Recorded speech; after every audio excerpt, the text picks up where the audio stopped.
Hello students, welcome back again in my online science classes. So 10th class आज का topic है very very important, जो pH के ऊपर क्वेश्चन बनता है। ये जो एप्लीकेशन जो हम करने जा रहे हैं पीएच की, इसके ऊपर भी क्वेश्चन बनता है। इसको टॉपिक को बहुत अच्छे से करना। पीएच की कोई भी चीज नहीं छोड़नी है। यूनिवर्सल इंडिकेटर हो गया, पीएच रेंज होगी, किसकी कितनी पीएच होती है, ठीक है। आज का टॉपिक भी इंपॉर्टेंट, जरा स्टार्ट करते हैं।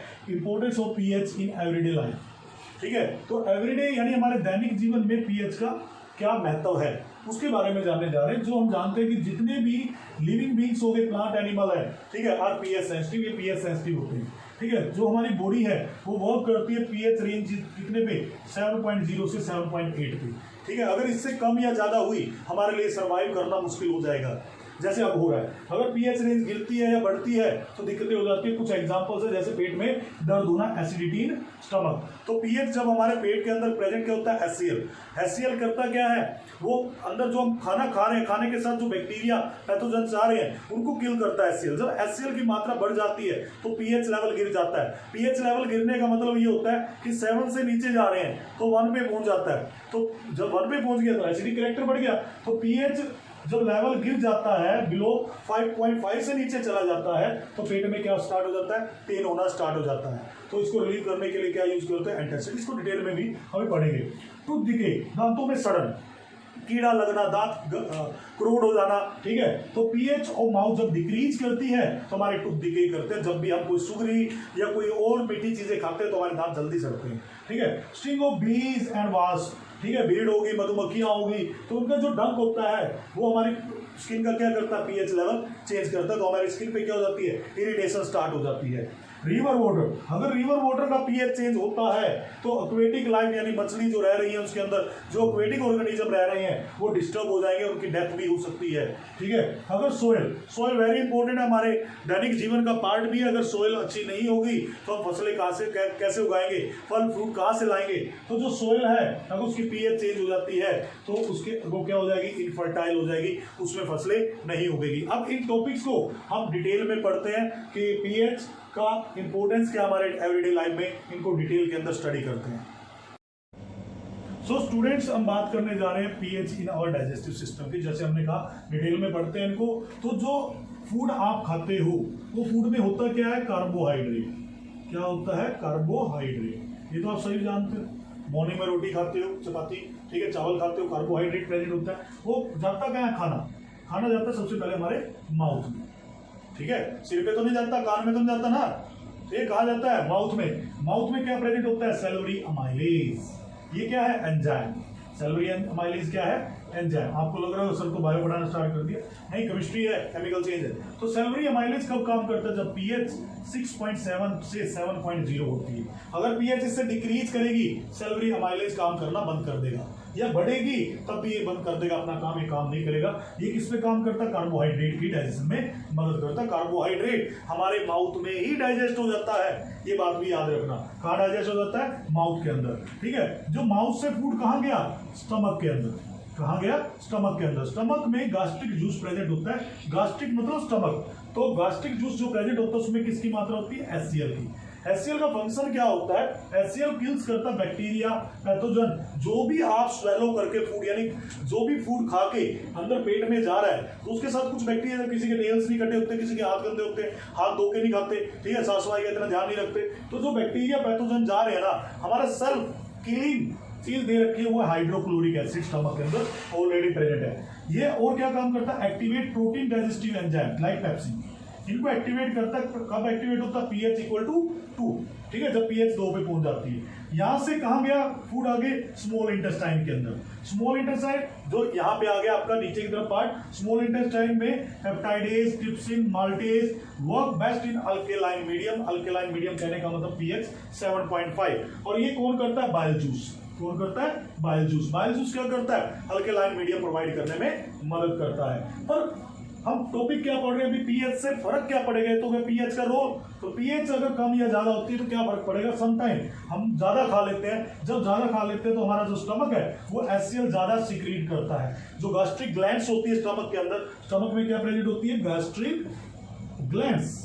तो ये क्या करती है, एक्सेस ऑफ एचसीएल सिक्रीट करती है।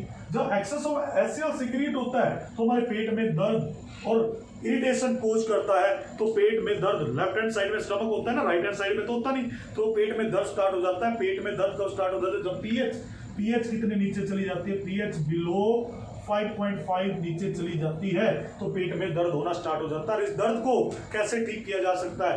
इस दर्द को ठीक किया जा सकता है बाय यूजिंग एंटासिड। क्या यूज करेंगे? एंटासिड, और इसका नाम भी मैं आपको दे चुका हूं। एंटासिड क्या करता है? एसिडिटी को रिमूव करता है, रिलीफ देता है हमें एसिडिटी से। अगर आपसे कोई पूछ ले what do you mean by acidity, तो सब आपको क्या लिखना है? एसिडिटी कब होती है? जब HCl की मात्रा हमारे स्टमक के अंदर ज्यादा हो जाती है, तो एसिडिटी की मात्रा या एसिडिटी बढ़ जाती है। तो एसिडिटी को न्यूट्रलाइज कैसे किया जाता है? न्यूट्रलाइज किया जाता है एंटासिड के द्वारा। एंटासिड में कोई एग्जांपल देना चाहोगे? NaHCO3, सोडियम हाइड्रोजन कार्बोनेट, ठीक है, बेकिंग सोडा, आप इसका प्रयोग करिए। या फिर मिल्क ऑफ मैग्नीशिया, ठीक है, मिल्क ऑफ मैग्नीशिया कहने का मतलब MgOH ट्वाइस, तो ये भी पढ़ चुके हो, तो एंटासिड है। तीसरा रेंटिडीन, आप इसका भी यूज कर सकते हो। तो पीएच इन और डाइजेस्टिव सिस्टम कहने का मतलब क्या हो गया? हमारे डाइजेस्टिव सिस्टम में एक अच्छा रोल भी प्ले करता है पीएच, ठीक है। अगर ऑप्टिमम कंडीशंस मेंटेन है हमारी बॉडी की तो पीएच बहुत अच्छा काम करता है। अगर ऑप्टिमम कंडीशन एक्सेस में हो जाती है तो पीएच नीचे चला जाता है, पेट में दर्द स्टार्ट होता है। अब पेट दर्द को ठीक कैसे करोगे, या एसिडिटी को ठीक कैसे करोगे, या न्यूट्रलाइज कैसे करोगे? By using antacid like sodium hydrogen carbonate, MgOH twice, ranitidine etcetera. इनका प्रयोग करके हम अपने डाइजेस्टिव सिस्टम में जो प्रॉब्लम हो रही है हम उसको ठीक कर सकते हैं। तो चलिए चलते हैं दूसरी एप्लीकेशन पर। तो चलिए बात करते हैं सेकंड एप्लीकेशन की, दैट इज टूथ डिके, ठीक है। स्टमक पेन के बारे में आपने जान लिया, वेरी इंपॉर्टेंट है, बोर्ड में एक दो बार पूछा गया। पर सबसे ज्यादा जो क्वेश्चन आया है पीएच की इंपॉर्टेंस पे वो है टूथ डिके के बारे में, दांतों की सड़न के बारे में।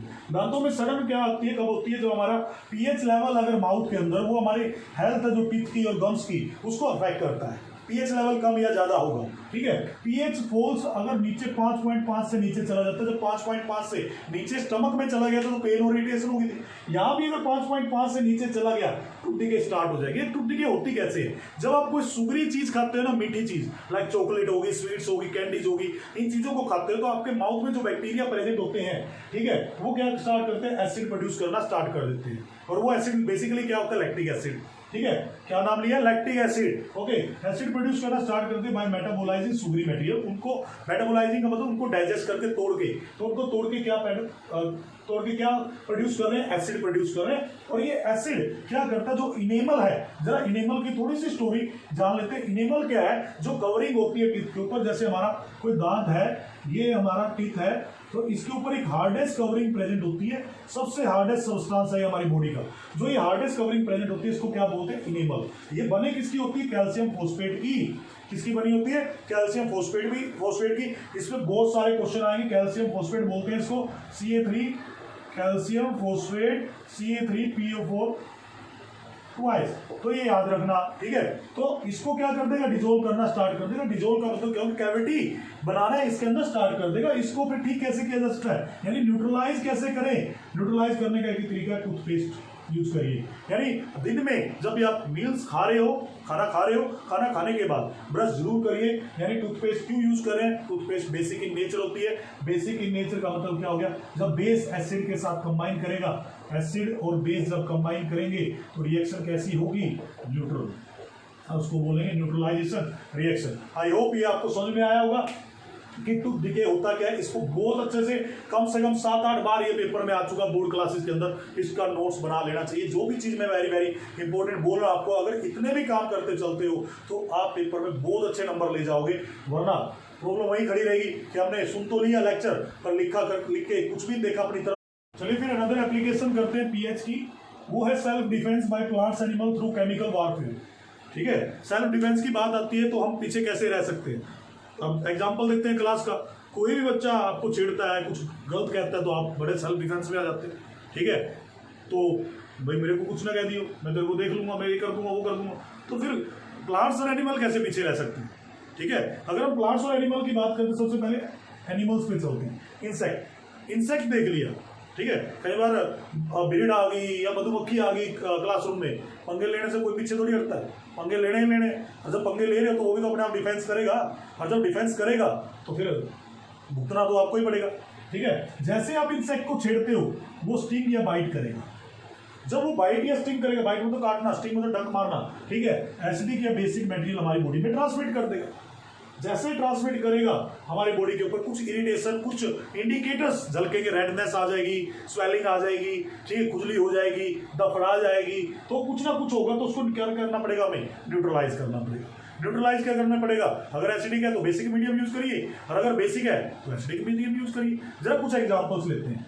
हनी भी आ गई, ठीक है, मधुमक्खी आ गई, भी कर रही है कान पे, हाथ मारते हो, फिर हाथ मारते हो, फिर हाथ मारते हो, जैसे आपने उसकी तरफ हाथ बढ़ाया वो भी सेंस कर लेती है ये मुझे मारने आ रहा है, और जैसे ही वो आप उसको मारने के लिए जाते हो वो फिर आपको डंक मार देती है, ठीक है। और एक चीज और बता दूं आपकी नॉलेज के लिए, मधुमक्खी अगर आपको काट गई है ना, वो मधुमक्खी जिंदा भी नहीं रहेगी, तो फिर जहरीला कौन हुआ, टॉक्सिक कौन हुआ, मधुमक्खी आप, हम हुए ना फिर, ठीक है। तो हनी भी जैसे ही आपको काटेगी वो क्या करेगी, हमारी बॉडी के अंदर मेथेनोइक एसिड, जिसको कहते हैं फॉर्मिक एसिड, जिसका फॉर्मूला होता है HCOH, एक ही बात है, और ठीक है, तो मेथेनोइक एसिड को, फॉर्मिक एसिड को या HCOOH को हमारी बॉडी में इंजेक्ट कर देगी, और जैसे ही इंजेक्ट करेगी हमारी स्किन का जो pH लेवल है वो नीचे गिर जाएगा, और जैसे गिरेगा हमारी बॉडी में इरिटेशन, स्वेलोइंग या रेडनेस स्टार्ट हो जाएगी, और उस इरिटेशन को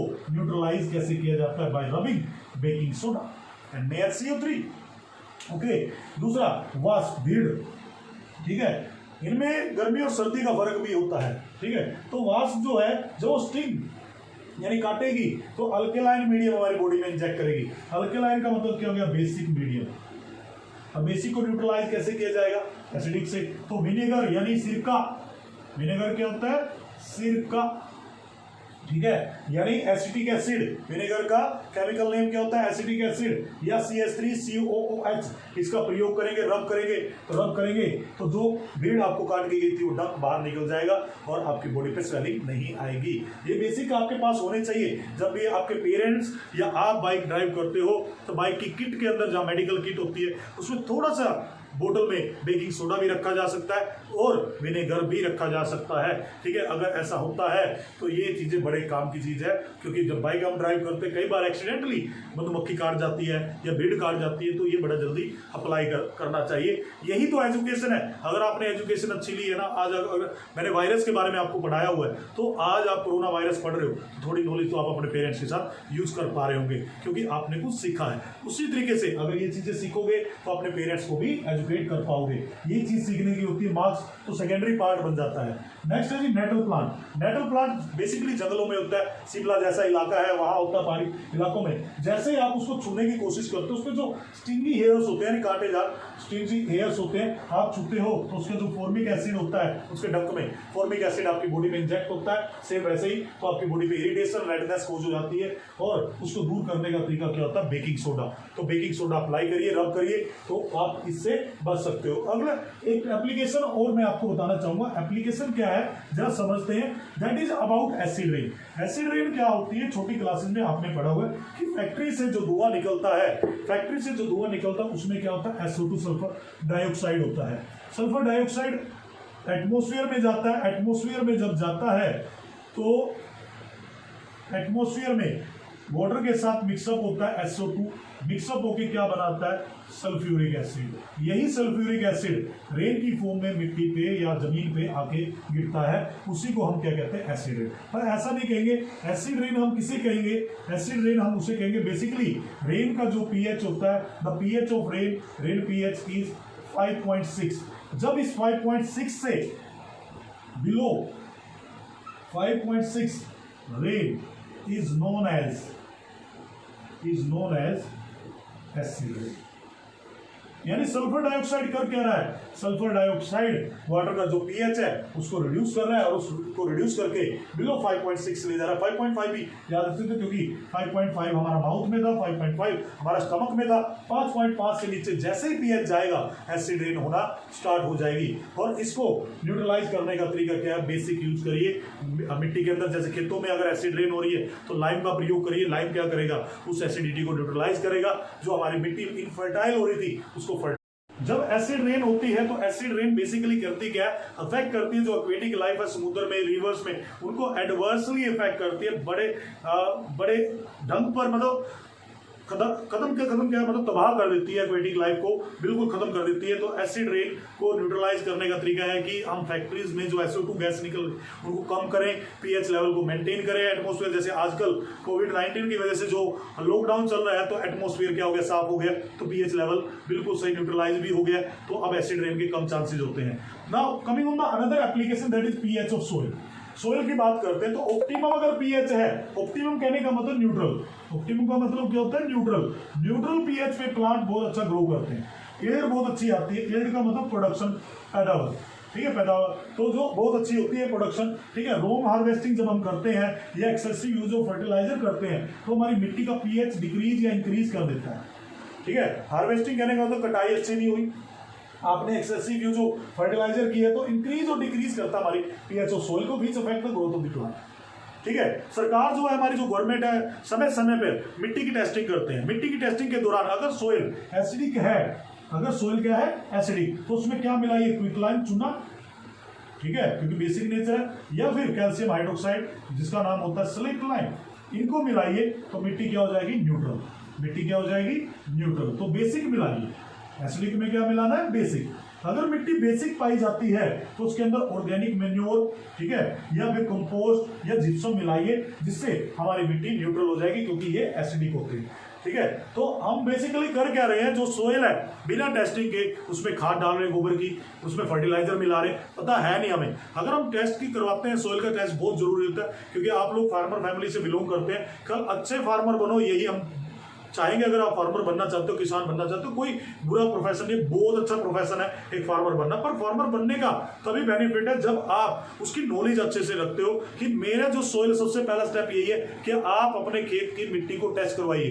टेस्ट करवाने के बाद एसिडिक है या बेसिक है ये जानिए। अगर एसिडिक है तो बेसिक सोल्ट उसमें मिलाइए, अगर बेसिक है तो एसिडिक सोल्ट मिलाइए, ताकि मिट्टी न्यूट्रल हो। और अगर मिट्टी न्यूट्रल हो जाएगी, ऑप्टिमम हो जाएगी, तो फर्स्ट पॉइंट मेरा फॉलो हो जाएगा, प्लांट और यील्ड बहुत अच्छी खेत से निकल के आएगी। So this is all about the application, जहां पे हमने पढ़ा सबसे पहली एप्लीकेशन जो पीएच की हम एवरीडे लाइफ में लिखते हैं, स्टमक पेन, ठीक है, वेरी वेरी इंपॉर्टेंट, पेपरों में बहुत बार पूछा गया है। Tooth decay, very very very very very very important, mouth में जो बैक्टीरिया होते हैं, हमारी कैविटीज, इनेमल जो कैल्शियम फॉस्फेट का बना होता है उसको सड़ा देते हैं, डिजोल्व कर देते हैं। Third one, self defence by plant and insects, ठीक है, छेड़ना नहीं किसी को भी छेड़ेंगे वो सेल्फ डिफेंस तो अपना करेगा ही करेगा, क्योंकि नेचर का रूल है। नंबर 4 हमने किया एसिड रेन के बारे में। एसिड रेन का एक क्वेश्चन कभी पेपर में पूछा गया, what do you mean by acid rain, तो बच्चे SO2 गैस के बारे में लिखना स्टार्ट कर देते हैं। ऐसा नहीं लिखना, acid rain where the pH of rain is 5.5, when the pH level of rain falls below 5.5 the rain is called acid rain which adversely affect the aquatic life, okay। and the last, the pH of soil, जहां पे हमने पढ़ा acidic और basic soil को neutralise करके optimum conditions generate करके हम एक अच्छा ग्रोथ प्लांट का कर सकते हैं। So these all are the application, very very important topic, इसके नोट्स जरूर बना लेना। पीएच जहां से स्टार्ट किया था, how strong and weak acid और बेस कैसे मेंटेन करते हैं, वहां से लेके यहां तक। थैंक यू वेरी मच, मिलते हैं फिर सोल्स के साथ।